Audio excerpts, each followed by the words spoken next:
There's a wedding photo on a mantel somewhere in America, and a mother looks at it sometimes and feels two things at once that don't seem like they should be able to coexist: genuine happiness for her son, who clearly loves his wife, and a quiet, specific ache because somewhere in the years since that photo was taken, the phone calls that used to come every few days now come once a month, and she can't always tell if that's just what happens when a man builds a marriage, or whether something about her, specifically, made it happen faster than it had to.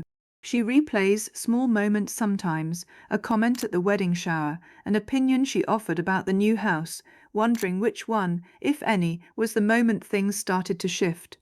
My name is Margaret. I'm a mother and a grandmother, and today I want to talk honestly about one of the most statistically significant predictors of mother-son distance that researchers have found, and one of the topics I get asked about more than almost any other on this channel. What happens between a mother and her son after he marries, and why that particular relationship, the one with his wife, ends up shaping the mother-son bond so powerfully, even when nobody involved set out to cause any harm at all. Here in America today, research on in-law relationships consistently identifies the mother-in-law and daughter-in-law dynamic as one of the most psychologically loaded relationships in extended family systems, more so, interestingly, than the mother-in-law and son-in-law dynamic tends to be. Researchers have proposed several reasons for this asymmetry, and one of the most consistent findings involves something called role overlap. A mother and a wife are often, whether either of them intends it this way, competing for some of the same emotional territory, being the primary woman who understands him, takes care of him, knows him best. When two people are quietly occupying overlapping emotional roles in one man's life, friction becomes statistically more likely, not because either woman is doing anything wrong, but because the roles themselves were never clearly divided to begin with. Here's what almost no one says directly about this, and it's worth hearing without defensiveness. Researchers who study this dynamic have found that a meaningful portion of mother-in-law and daughter-in-law tension stems from the mother's own difficulty adjusting to a role change that nobody prepared her for. For decades, you were the primary woman in your son's emotional life. His first phone call when something good or bad happened, the person who knew the details of his days.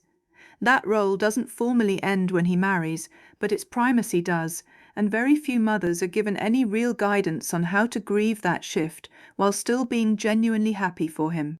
The result, often without any conscious intention, is a kind of holding on, expressed through small things, calling a little too often, offering opinions about the new household that weren't asked for, mentioning, more than necessary, how things used to be done.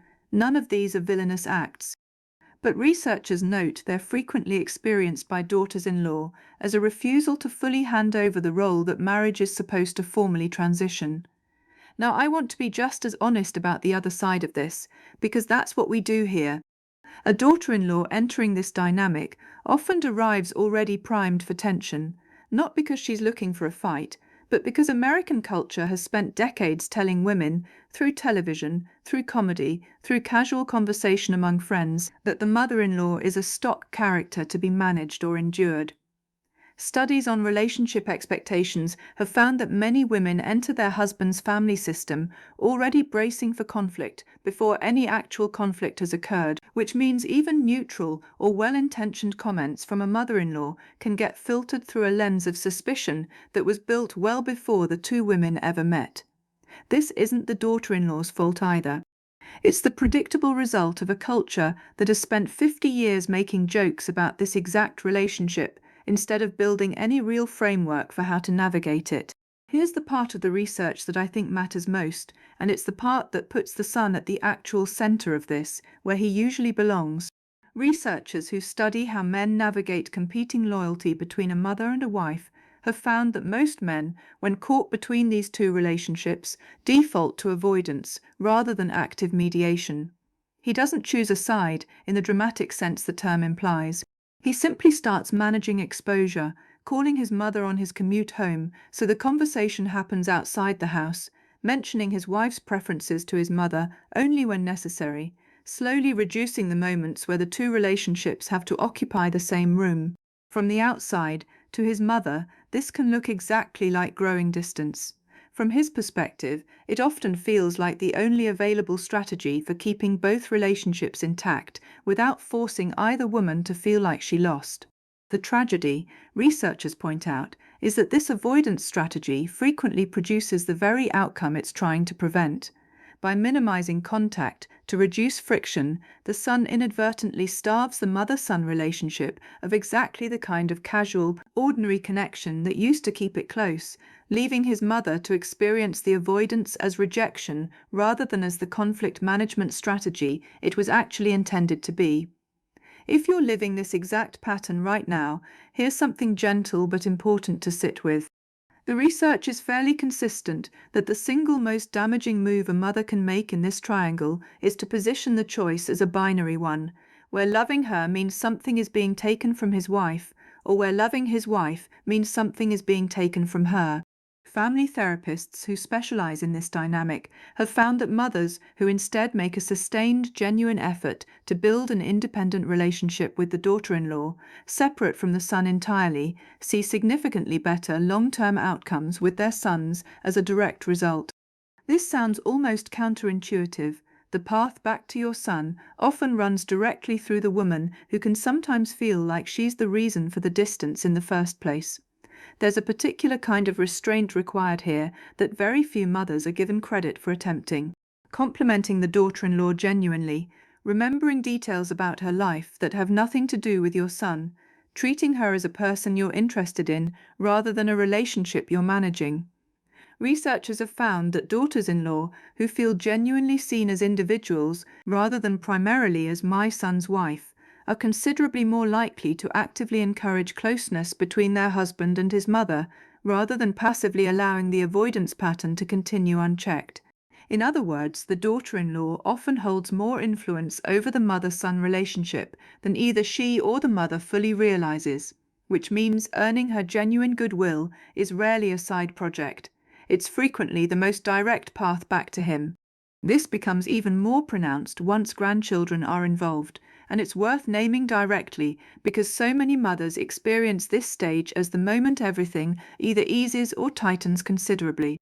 Researchers who study extended family dynamics have found that daughters-in-law typically hold significant informal control over how much access grandparents have to grandchildren, simply because mothers, statistically, tend to manage the family's social calendar and day-to-day logistics more than fathers do, regardless of how egalitarian a marriage otherwise is. This isn't a conspiracy or a power play in most cases, it's simply a practical reality of who's making the plans. But it means that the relationship a mother builds with her daughter-in-law in the years before grandchildren arrive often quietly determines how much access she'll have once they do. Mothers who've invested in a genuine independent relationship with their son's wife frequently describe far smoother access to grandchildren than mothers who treated that relationship as secondary to the one with their son. It's one more reason this particular relationship deserves real attention on its own terms, rather than being treated as something to simply tolerate for his sake.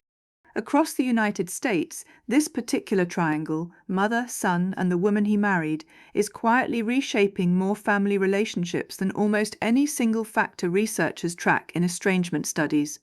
It rarely gets discussed as estrangement at all because nothing dramatic happened.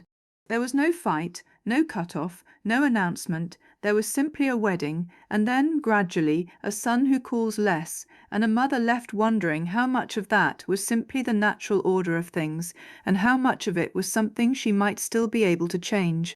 I want to leave you with this.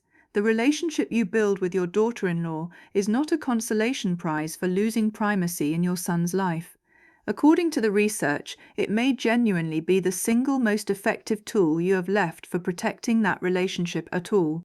If this is part of your story, tell me in the comments how this triangle has shown up in your own family and whether you found your own way of building something real with the woman your son chose. So many of you are navigating this exact quiet shift right now, and there is real comfort in knowing how many other mothers, in how many other families across this country, are learning the same difficult lesson alongside you, often without anyone in their daily life to talk to about it honestly.